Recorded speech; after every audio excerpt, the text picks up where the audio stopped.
seems like a map with no borders, a whisper caught in the wind. I see her boots at the corner cafe with a notebook and a grin.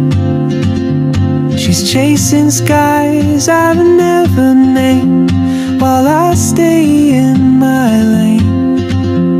But something in the way she moves keeps pulling at my chain.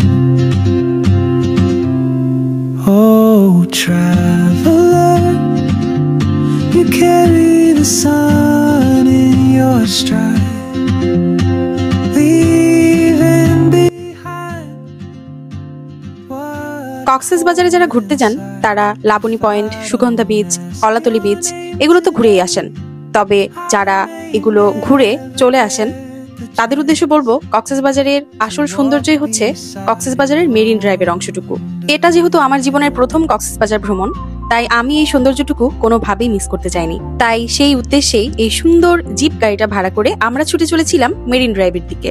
Himchari পাড়ি দিয়ে marine ড্রাইভের রাস্তায় যেতে যেতেই হাতের ঠিক ডান পাশে আপনার সঙ্গে সঙ্গে ছুটে চলবে বিশাল সমুদ্র সৈকত। হঠাৎ যেতে যেতে চোখে পড়লো একটা ছেলে টপ করে আমাদের জিপটায় উঠে পড়লো।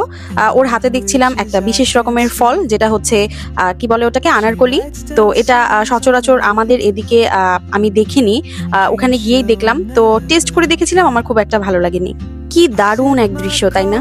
সারি সারি ঝাউবনের পেছনে বিশাল বড় এক সমুদ্র সৈকত, আপনার সঙ্গে সঙ্গে ছুটে চলবে সারাটা রাস্তা।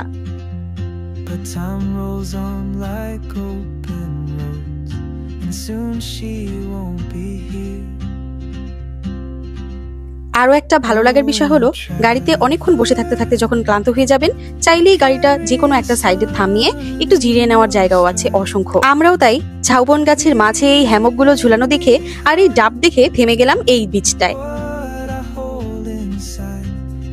তুমি ভিডিও করে দাও? আর ফোন দিয়ে? চার্জার ফোন দিয়ে দাও। কয়টা নাও? ওই মনে দিলে দিবেন, না দিলে নেই। আমাদের কোনো দাবি নেই, দিলে দিবেন, না দিলে নেই। যেই ছেলেটার সঙ্গে আমাকে কথা বলতে দেখলেন, ওর পুরো ফ্যামিলি মিলেই এখানে ডাব বিক্রি করে আর এই হ্যামকগুলো ভাড়া দেয়। ও কিন্তু বাংলাদেশের একটা ব্লগারের চ্যানেলে ভাইরাল হয়ে গিয়েছিল, কারণ ও খুব দারুণ ছবি তুলে আর খুব দারুণ ভাবে ভিডিও ক্যাপচার করে আইফোনে। ভীষণ গুণী এই ছোট্ট ছেলেটার গুণ দেখে আমরা সত্যি অবাক হয়ে গিয়েছিলাম। এরকম একটা জায়গায় থেকে এত সুন্দর ভিডিও করা বা ছবি তোলা ও শিখলো কোথা থেকে, এটা ভেবেই আমরা হতবাক। আমরা করব জয়, আমরা করব জয় একদিন।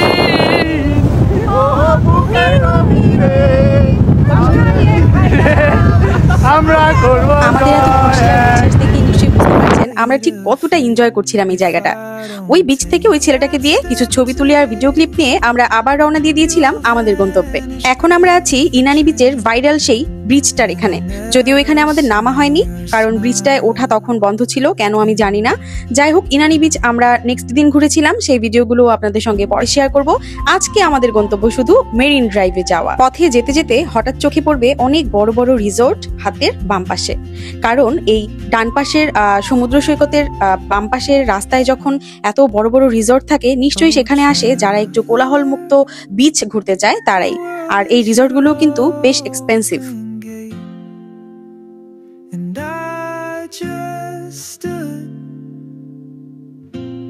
Afraid of fate, if I don't take that step today, you'll vanish with the train.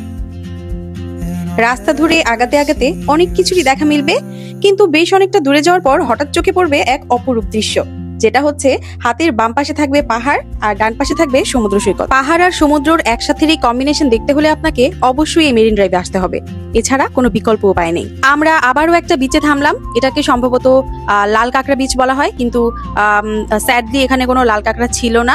যাই হোক, বিচটা খুবই দারুণ লাগছিল, শান্ত শুভ্র একটা বিচ। আমরা এখানে মনের আনন্দে ঘুরে বেড়ালাম কিছুক্ষণ, সমুদ্রের পানিতে পা ভিজালাম কিছুক্ষণ। সুগন্ধা বিচ, কলাতলি বিচ বা লাবণী পয়েন্টের এত কোলাহলপূর্ণ বিচ থেকে দূরে গিয়ে যদি নিজের মতন নিজের একান্ত একটা বিচে ঘুরে বেড়াতে চান, তাহলে অবশ্যই আপনাকে এই মেরিন ড্রাইভের বিচগুলোতেই ঘুরতে হবে।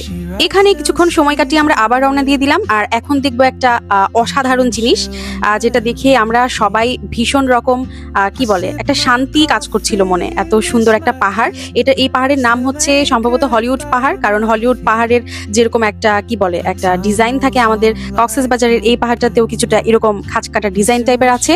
তো এই কারণেই হয়তো এটার নামকরণ করা হয়েছে হলিউড পাহাড়। যাই হোক, দারুণ একটা কম্বিনেশন পাহাড় আর সমুদ্র মিলে। এই যে এখন দেখছেন বিশাল বড় বড় সাম্পান নৌকাগুলো রাস্তার দুই পাশে, কি কালারফুল লাগছে না? এগুলো তো আমি জীবনে প্রথমবারের মতন দেখে এত বেশি এক্সাইটেড হয়ে গিয়েছিলাম যে বলার ভাষা নেই আমার। আমি সত্যি এগুলো শুধু টিভিতে বা বিভিন্ন নাটক সিরিজেই দেখেছি, আমি একদম চোখের সামনে থেকেই সাম্পানগুলো প্রথমবার দেখে ভীষণ রকম আসলে কি বলে এনজয় করছিলাম ব্যাপারটা।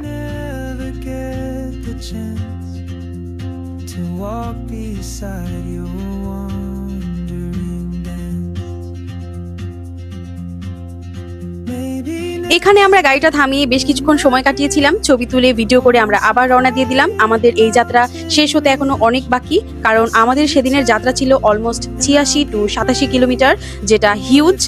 আই গেস আপনারা বুঝতেই পারছেন যে কত দূরের পথ।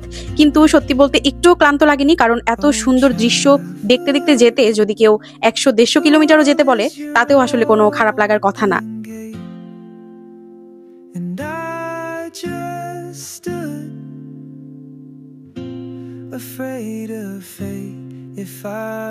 মেরিন ড্রাইভের এই জার্নিটা আমার জীবনের সব থেকে সুন্দর মুহূর্তগুলোর মধ্যে একটি, নিঃসন্দেহে।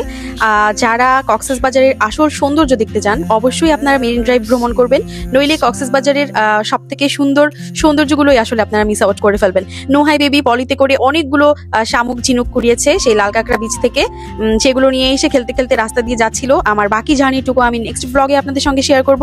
কেমন লাগলো অবশ্যই কমেন্ট করে জানাবেন। Thanks for watching.